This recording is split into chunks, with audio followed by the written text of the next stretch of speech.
از زمان رکود بزرگ در دهه 1930 میلادی ابزارهای مالی غیر شفاف و جناب آقای شیخ عبدالله وزیر محترم امور خارجه امارات داشتی و بدون ایران سخن از خط نابوکو کردن و گفتن نمایش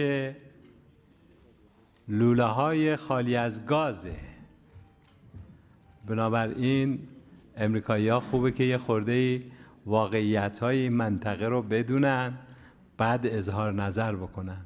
کار بودن که اصلا یادشون رفت شام هم باید بخورن و